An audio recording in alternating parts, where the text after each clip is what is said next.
For my 30th birthday, I expected a card, maybe a phone call from my parents. What I got was a box, a husband with fear in his eyes, and a warning that saved my life. He looked at the gift they sent and said, "Don't open it." When I asked why, he just whispered, "Can't you see it?" And when I finally did, police were at our door just 30 minutes later. My relationship with my parents had always been complicated. They weren't terrible people, or at least that's what I told myself for years. They were controlling, yes. They had opinions about everything I did, from my career choices to the color of my car. But lots of parents are like that, right? When I married Jake 3 years ago, they made their disapproval clear. Not because Jake was a bad person, but because I hadn't asked their permission first. They smiled at the wedding, posed for photos, and gave us a toaster as a gift. Then they called me every week to remind me that I could have done better. Jake worked as a safety inspector for a chemical plant. It was a good job with decent pay, but my parents thought it was beneath what their daughter deserved. They wanted me to marry a doctor or a lawyer, someone with a title they could brag about at their country club. Jake was patient with them, always polite during their visits, even when my mother would make little comments about our small house or his 10-year-old truck. The morning of my birthday started like any other Saturday. Jake made pancakes shaped like hearts, which was his tradition for special occasions. We sat at our kitchen table, drinking coffee and planning a quiet day together. We were going to watch movies, order Chinese food, and just enjoy each other's company. I didn't need a big party. I had everything I wanted right there in our cozy living room. Around noon, the doorbell rang. Jake went to answer it while I stayed on the couch, browsing through movie options on our streaming service. I heard him talking to someone, probably the delivery driver. Then he walked back into the living room carrying a box. It was beautiful. The wrapping paper was silver with tiny golden stars, tied with a thick red ribbon. A small card was tucked under the bow with my name written in my mother's perfect handwriting. The box was about the size of a shoebox, maybe a little bigger. It looked expensive, like something from a high-end department store. "It's from your parents," Jake said. But his voice sounded strange. He set the box on our coffee table and took a step back. "That's surprising," I said, reaching for it. "They usually just send a card with a check." Jake grabbed my wrist, not hard, but firm enough to stop me. "Don't open it." I laughed, thinking he was joking. Jake had a dry sense of humor, and I thought this was his way of building suspense. "What? Do you think they sent me a glitter bomb or something?" But he wasn't smiling. His face had gone pale, and I noticed his hand was trembling slightly as he held my wrist. "Sarah, I'm serious. Don't touch it." "Jake, what's wrong with you?" "It's just a birthday present." He let go of my wrist and pointed at the box. "Look at the ribbon. Really look at it." I leaned forward, confused and a little annoyed. The ribbon looked normal to me. It was tied in a bow, like any other present. But Jake was still pointing, his finger hovering over a specific spot where the ribbon crossed itself. "Can't you see it?" he whispered. I looked closer. At first, I saw nothing unusual. Then, as my eyes adjusted and focused on the exact spot Jake was indicating, I saw it. There was a thin wire, almost invisible, woven through the ribbon. It was the same color as the ribbon itself, which is why I hadn't noticed it at first. The wire disappeared into a small hole in the wrapping paper, barely visible unless you knew to look for it. My stomach dropped. "What is that?" Jake's voice was steady but urgent. "That's a tripwire. If you had pulled that ribbon to open the box, it would have triggered something inside." "You're scaring me. How do you even know what a tripwire looks like?" "Remember last year when I had to take that additional safety certification course? They showed us all kinds of hazards, including improvised devices. This is exactly what they taught us to look for. That specific knot pattern, the way the wire is hidden but not completely invisible. It's meant to be triggered when someone opens the package normally. I stood up slowly, backing away from the coffee table. The pretty silver box suddenly looked like a coiled snake ready to strike. My parents, Sarah, we need to call the police. Now. Maybe we're overreacting. Maybe it's just part of the decoration or something. Jake shook his head. Look at the bottom corner of the box. See that discoloration? I looked where he was pointing. There was a small dark stain on the silver paper, barely noticeable. It looked like water damage or maybe oil. That's chemical residue, Jake said. I see similar stains at work when there's been a leak. Whatever's in that box, it's not a birthday present. My legs felt weak. I sat back down on the couch, but farther away from the table this time. This can't be happening. There has to be an explanation. There might be, but we're not going to find it by ourselves. We need to get this out of the house and call for help. Jake was already pulling out his phone. His hands were steady now, his training taking over. He had switched into professional mode, the same way he acted when there was an incident at the plant. Wait, I said. What if we're wrong? What if we call the police and it turns out to be nothing? My parents will be humiliated. Jake looked at me with a mixture of love and frustration. Sarah, if we're wrong, we'll apologize. But if we're right and we don't call, we could die. Which risk do you want to take? He was right, of course. I knew he was right. But my brain was struggling to accept what was happening. These were my parents. The people who had raised me, who had taught me to ride a bike, who had come to every school play and graduation. They couldn't be trying to hurt me, could they? I said quietly. Call them? Jake dialed 911 while I sat frozen on the couch, staring at the box. It looked so innocent sitting there on our coffee table next to the TV remote and my half-empty coffee mug. How could something so pretty be dangerous? I heard Jake explaining the situation to the dispatcher. He was calm and clear, describing exactly what he had observed. The dispatcher must have asked him several questions because he kept saying yes and no and giving our address multiple times. They're sending units now, Jake said after hanging up. They want us to evacuate the house and wait outside. We need to leave the box exactly where it is. We grabbed our coats and phones and went outside.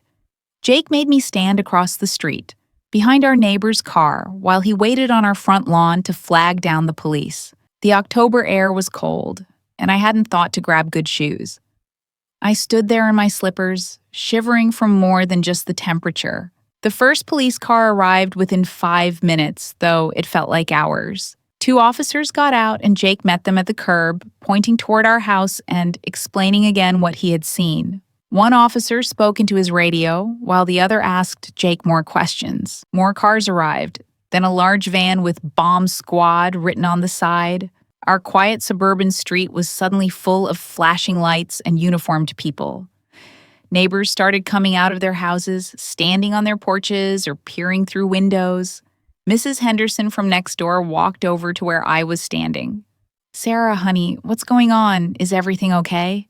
I didn't know how to answer her. How do you tell someone that your parents might have sent you a bomb for your birthday? So I just said, there's a suspicious package. They're checking it out. The bomb squad officers were wearing heavy protective gear that made them look like astronauts. They set up a perimeter with yellow tape, pushing everyone even farther back. One of them approached Jake and me with a clipboard. You're the homeowners. We nodded.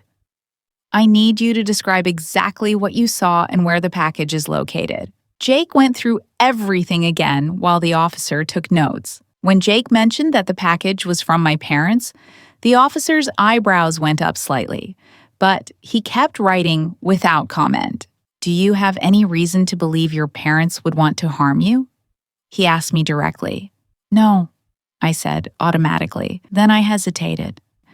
We don't have the best relationship, but nothing that would lead to this. The officer nodded and made more notes. We're gonna send in a robot first to examine the package. This could take a while. Is there somewhere else you can wait? A neighbor's house, maybe? Mrs. Henderson immediately offered her living room, and we accepted. We sat on her floral couch, drinking tea she insisted on making, while watching through her front window as the bomb squad worked. A small robot on tracks rolled up our front walk and through our open door. Everyone seemed to be holding their breath. About 20 minutes later, one of the officers came to Mrs. Henderson's door. His face was grim. "We need you to come with us," he said. "Both of you." We followed him outside where a detective in a suit was waiting by an unmarked car. "I'm Detective Morrison," she said, showing us her badge. "The device in your home was real. We've safely dismantled it, but we need to ask you some questions." My knees buckled. Jake caught me before I fell, holding me up as the detective's words sank in. It was real. My parents had actually sent me a bomb. "What kind of device was it?" Jake asked. "I can't give you all the details yet, but it was sophisticated, not something an amateur would make. Whoever built this knew what they were doing. The tripwire would have triggered an explosion large enough to kill anyone within 10 feet. I thought I might throw up. Jake's arm around me was the only thing keeping me upright. "We need to bring your parents in for questioning immediately," Detective Morrison continued. "Do you have their current address?"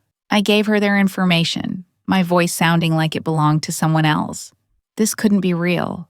This had to be some terrible mistake. "I'll need you both to come to the station to give formal statements," the detective said. "And Sarah, I know this is difficult, but can you think of any reason why your parents would do this? Any recent arguments or conflicts?" "They didn't approve of our marriage," I said weakly. "But that was 3 years ago. They seem to have accepted it. Anything else? Financial issues, inheritance disputes?" "No, nothing like that. They're well off. They don't need money." The detective made notes in a small notebook. "What do your parents do for work?" "My father is retired from the military. He was an explosives expert in the Army." "My mother." I stopped, the connection hitting me like a physical blow. My father knew how to build bombs. He had spent 20 years learning exactly how to build bombs. Detective Morrison saw the recognition on my face. "Your father was EOD, explosive ordnance disposal," I confirmed. He used to joke that he knew 100 ways to blow something up and 101 ways to stop it from blowing up. The detective exchanged a meaningful look with another officer. "We need to move fast. Officer Chen will drive you to the station. We're sending units to your parents' house now." The ride to the police station was a blur. Jake held my hand the entire time, but I couldn't feel it. I was numb, my mind refusing to process what was happening. My father, the man who had taught me to play chess and helped me with my science fair projects, had built a bomb to kill me. My mother, who had made my Halloween costumes by hand and kissed my scraped knees, had wrapped it in pretty paper and signed my name. At the station, they put us in a small room with uncomfortable chairs and a table that had seen better days. Different officers came in and out, asking the same questions over and over. When did the package arrive? Had we touched it? Had there been any warning signs, any threats? I told them about the phone calls, the constant criticism, the disapproval of my marriage, things that had seemed like normal, if unpleasant. Family drama now sounded sinister when repeated to police officers who were taking notes. "They called last week," I remembered suddenly. My mother asked if we would be home for my birthday. I thought she was planning to visit, but I told her we were staying in. She seemed pleased. The detective wrote this down. "So, they knew you would be home to receive the package." "I guess so." "Had they ever sent you birthday presents by delivery before?" "No, never. They always either gave them in person or sent a card with money." More notes, more questions. Jake answered when I couldn't, filling in details I had forgotten or hadn't noticed. He told them about the times my parents had made strange comments, things that had seemed odd but not threatening at the time. "Last Christmas," Jake said, Her father asked me about my life insurance, whether Sarah was my beneficiary. I thought he was just being practical, making sure I was taking care of his daughter. But now, the detective prompted. Now, I wonder if he was checking to see if Sarah would be financially secure if something happened to me.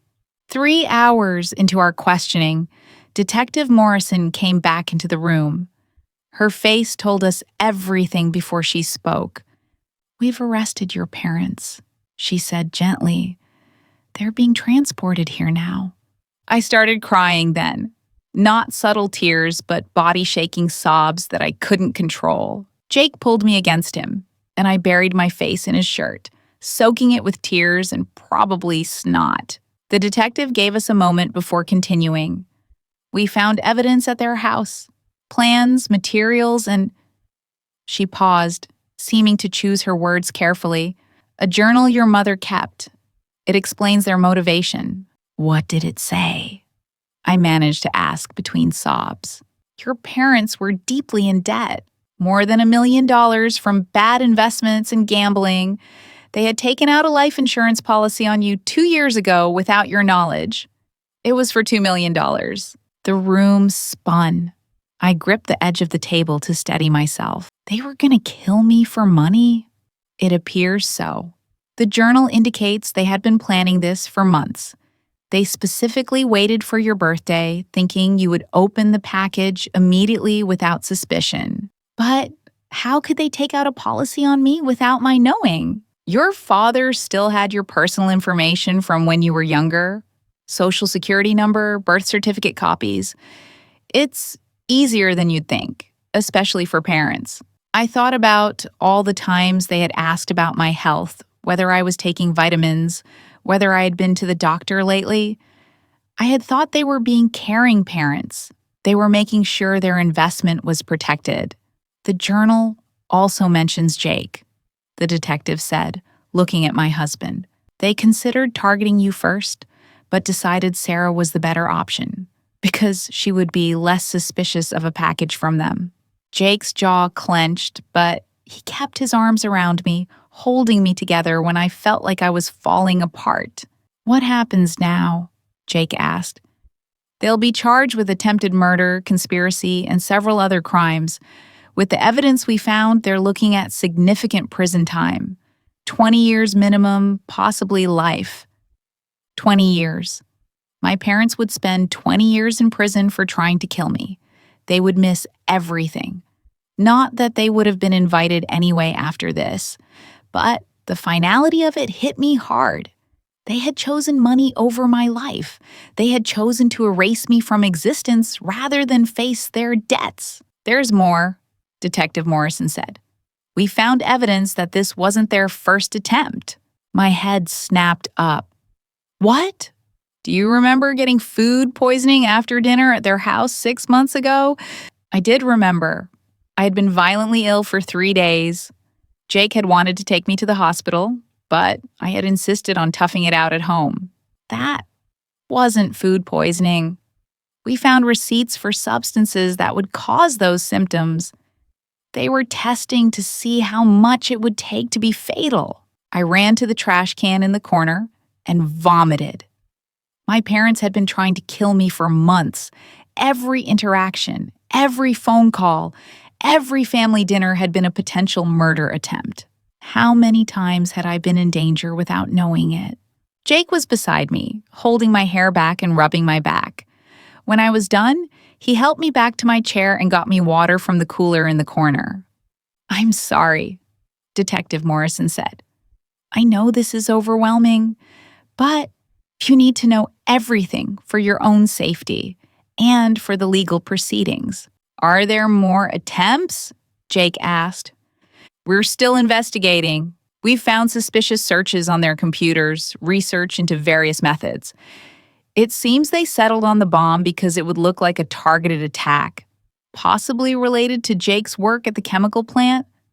They were going to claim someone with a grudge against him had targeted your family. The planning involved was staggering. They had thought of everything, created a backup story, prepared to play the grieving parents who had lost their daughter to a senseless act of violence. They would have collected the insurance money and performed their sorrow for everyone to see. "Can I ask you something?" I said to the detective. "Of course. My father was a bomb expert. He defused them for a living. Why would he choose this method?" He had to know there was a chance someone would spot it. Detective Morrison considered her answer. Based on the journal, he was confident you would open it immediately. He knew your habits, knew you liked to open presents right away, and honestly, if Jake hadn't had that specific training, you probably would have. The wire was nearly invisible. Most people would never have noticed it. I looked at Jake, my husband who had saved my life by paying attention in a safety course. If he had been in the bathroom, if he had been in another room, if he had worked a different job, I would be dead. The box would have exploded, and my parents would be planning my funeral while secretly celebrating their financial windfall. "Your parents have requested to see you," the detective said. "No." The word came out immediately without thought. "I never want to see them again." "That's your right. You don't have to have any contact with them." "Good." We spent another 2 hours at the station, signing statements and talking to lawyers about restraining orders and the upcoming trial. By the time we left, it was dark outside. Our house was still wrapped in crime scene tape, so we went to a hotel. Jake had grabbed some clothes and toiletries for us before we left the station. In the hotel room, I sat on the bed and stared at the wall. My mind kept replaying every interaction with my parents over the past year, looking for signs I had missed. There had been so many. The questions about our schedule, the interest in our daily routines, the casual inquiries about whether we had security cameras or a dog. They had been gathering intelligence, planning my murder while smiling at me across the dinner table. "How did I not see it?" I asked Jake. "Because normal people don't suspect their parents of trying to kill them," he said, sitting beside me. "You saw what they wanted you to see. Controlling parents who were annoying but ultimately harmless. But you saw it. You saw the wire. Only because of my training. And even then, I almost missed it. If the light hadn't hit it just right, if I hadn't been at the exact angle, we would both be dead. Because would have been beside me when I opened it. My parents would have killed us both and felt justified because of the insurance payout. 2 lives ended for money they had lost through their own greed and stupidity. I keep thinking about birthdays, I said. All my childhood birthdays. They made such a big deal out of them. Huge parties, expensive presents, elaborate cakes. Was it all fake? Were they ever really happy I was born? Jake pulled me against him. I don't know, Sarah. Maybe they were different people then. Maybe the debt changed them, made them desperate, or maybe they were always capable of this and we just never knew. The next few days were a whirlwind of legal procedures and practical matters. We had to find somewhere else to stay while our house was processed and cleaned. The bomb squad had dismantled the device, but there was still evidence gathering happening. We stayed with Jake's parents, who were horrified by what had happened and couldn't do enough to help us. Jake's mother, Linda, made all my favorite foods and wouldn't let me lift a finger to help. His father, Robert, installed new security cameras around their house and insisted on checking every package that arrived. They had become my real parents, the ones who actually cared about my well-being. The news broke on day 3. Local couple arrested in attempted murder of daughter was the headline in our town paper. Then it went national. Parents plant bomb and birthday gift appeared on news websites across the country. Our phone wouldn't stop ringing with requests for interviews. We declined them all. But the media attention meant that people we knew found out. Coworkers, friends, distant relatives all reached out with shock and sympathy. Some shared their own stories of toxic families, though none quite as extreme as mine. Others simply offered support and love. My Aunt Helen, my mother's sister, called crying. I knew they were in debt, she said. I knew they were desperate. But I never imagined they could do something like this. I should have warned you. You couldn't have known, I told her. Though part of me wondered if there had been signs she had ignored too.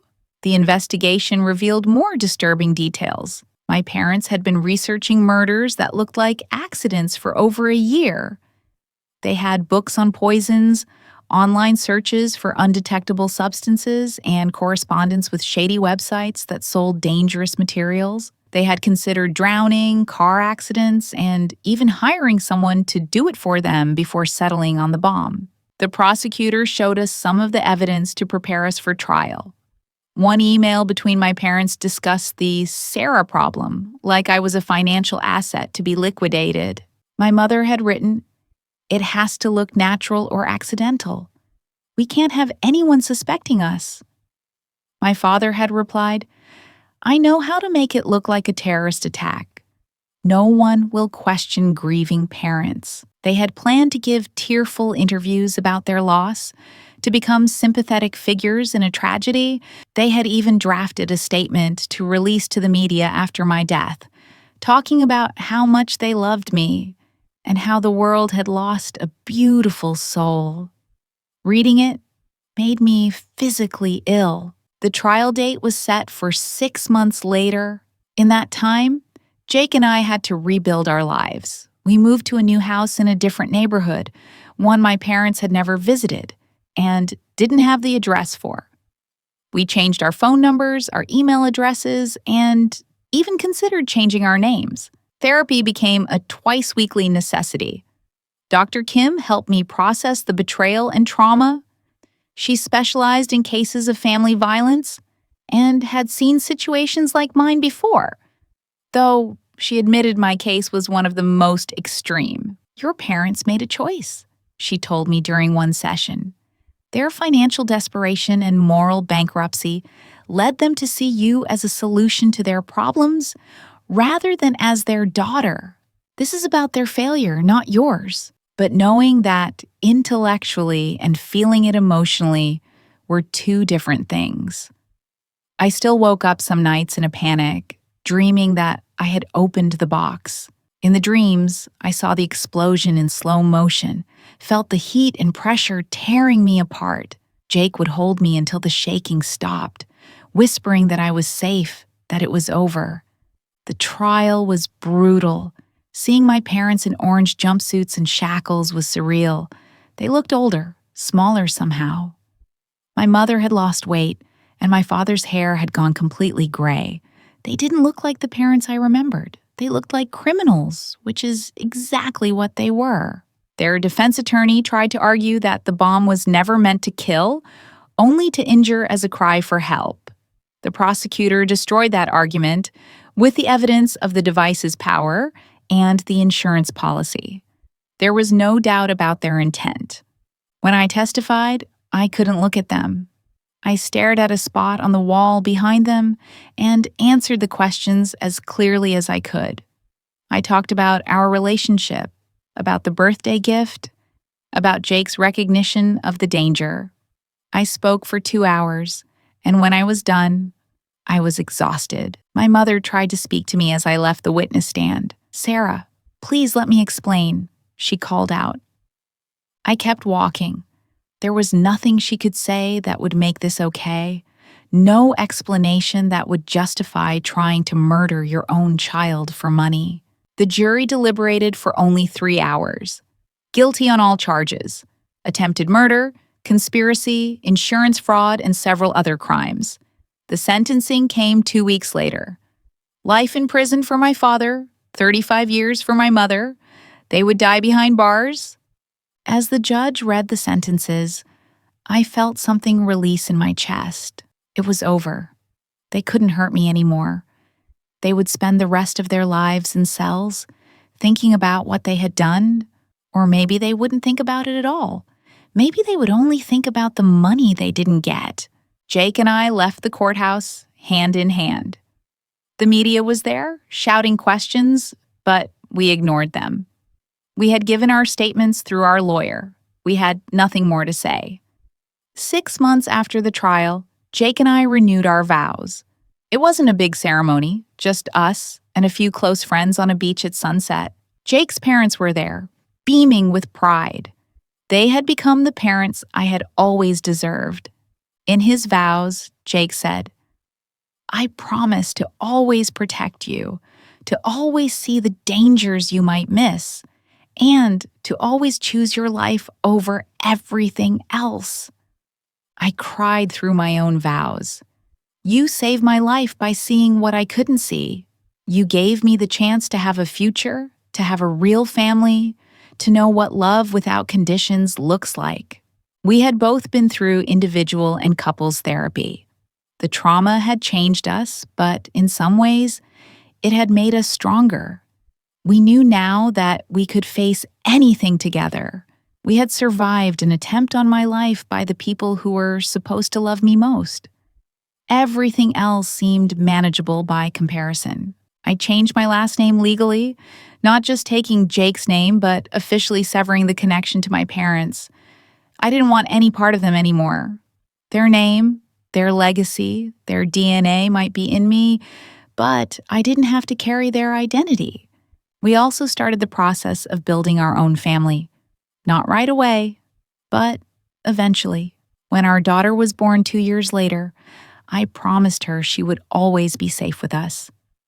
That we would protect her, not because she was valuable to us financially, but because she was precious beyond any price. Jake's parents were incredible grandparents. They showered our daughter with the kind of unconditional love every child deserves. They babysat, attended every milestone, and never once made her feel like anything other than the most important person in the world. Sometimes I wondered if my parents ever thought about what they had lost. Not the money from the insurance policy, but the real things. They would never meet their granddaughter. They would never see me graduate from my master's program, which I completed the year after the trial. They would never celebrate another Christmas or birthday with family. They had traded all of that for the chance at money they would have blown through in a few years anyway. The prison sent me letters sometimes, notifications about their status or requests they had made to contact me. I threw them all away unopened. They had made their choice, and I had made mine. They chose money. I chose life. 5 years have passed since that birthday. I'm 35 now, and birthdays are complicated for me. Jake always makes them special, but there's always a shadow. The memory of that silver box with the golden stars and the nearly invisible wire that would have ended everything. But I celebrate anyway.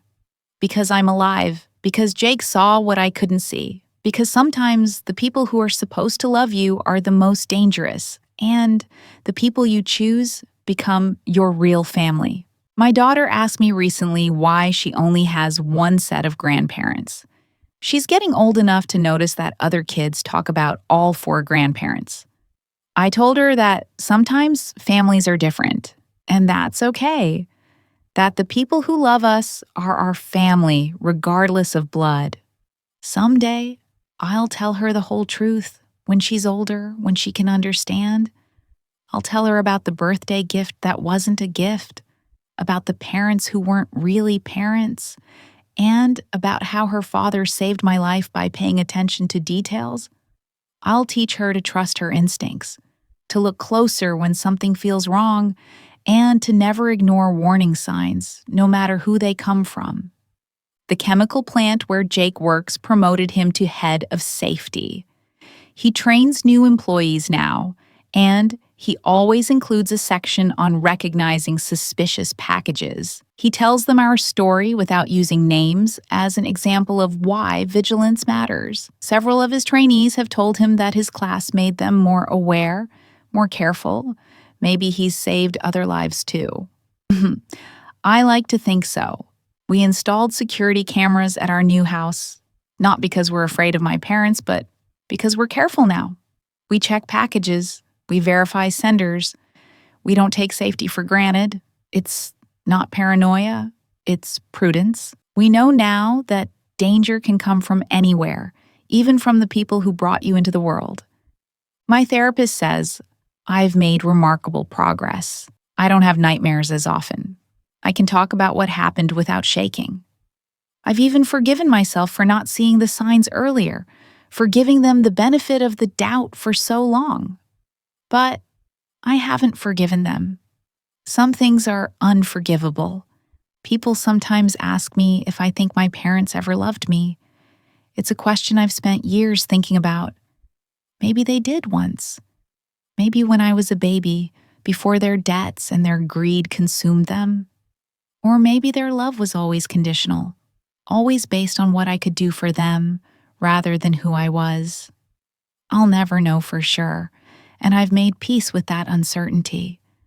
What I do know is what real love looks like now.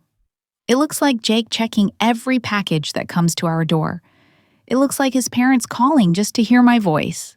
It looks like my daughter's arms around my neck and her whisper that I'm the best mommy ever. It looks like friends who stood by us through the trial and its aftermath. It looks like choosing to protect someone rather than profit from them. The insurance company sued my parents for fraud after the criminal trial. They won, of course. Every asset my parents had was seized. The house I grew up in was sold. Their cars, their jewelry, everything of value was liquidated to pay back debts and legal fees. They entered prison with nothing and will leave with nothing, if they leave at all. I received a letter from their lawyer last year. They wanted to apologize, to explain, to make amends. I sent it back unopened with a note. They made their choice. I've made mine. The lawyer didn't contact me again.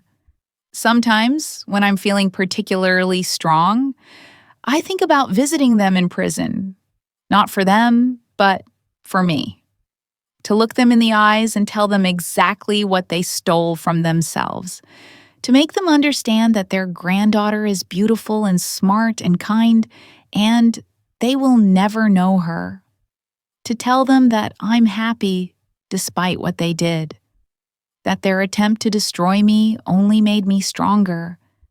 But then I remember that they don't deserve even that much of my time. They don't deserve to know anything about my life now. They gave up that right when they wrapped a bomb in pretty paper and signed my name on a card. The last time I saw them was at sentencing. As they were led away in shackles, my father turned to look at me. For just a second, I saw something in his eyes. Regret, sorrow, or just disappointment that his plan had failed. I'll never know. And I don't need to know. Life goes on. Every birthday, I celebrate twice. Once for the day I was born and once for the day I didn't die. Jake makes heart-shaped pancakes, our daughter sings off-key birthday songs, and his parents call to say they love me. It's more than enough. It's everything. I sometimes think about the what-ifs. What if Jake hadn't been home? What if he hadn't taken that safety course? What if the light hadn't caught the wire just right? In another universe, I opened that box. In another universe, my parents collected their blood money.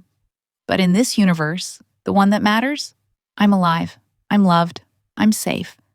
The scar from all of this isn't visible, but it's there. It's in the way my heart races when an unexpected package arrives. It's in the way I scrutinize every gift, every gesture from people who claim to care. It's in the walls I've built around my heart, with doors that only a select few can enter. But scars are proof of survival. They show that we face something terrible and live to tell about it. My story has been used in training materials for law enforcement and bomb squads. The prosecutor told me that my case has helped train others to recognize similar situations. If even one life is saved because someone remembered what happened to me, then something good came from this nightmare. I have joined support groups for survivors of family violence. My story is extreme, but the feelings are universal. The betrayal, the confusion, the guilt for not seeing it sooner, the struggle to trust again. We share our stories and our strength. We remind each other that surviving is its own form of victory. Jake and I have talked about writing a book about our experience, not for fame or money, but to help others recognize warning signs and trust their instincts. To show that sometimes the danger comes from inside the house, from the people who should protect you, to prove that survival is possible and that chosen family can heal wounds that blood family creates. For now, though, we're focused on living, on raising our daughter with love and honesty, on building careers and friendships and a life that has nothing to do with the people who tried to end it. We're focused on being happy, which is perhaps the best revenge of all. Every morning, I wake up grateful. Grateful for Jake's eyes that saw what mine couldn't. Grateful for his insistence that we call for help. Grateful for the bomb squad that dismantled the device that would have killed us. Grateful for the justice system that put my parents where they can't hurt anyone else. Grateful for the life I get to live, the one they tried to steal. Trust your gut and trust the people who truly have your back. Pay attention to the details that seem wrong, even if you can't explain why. Don't dismiss your instincts because someone is family. Family isn't about blood.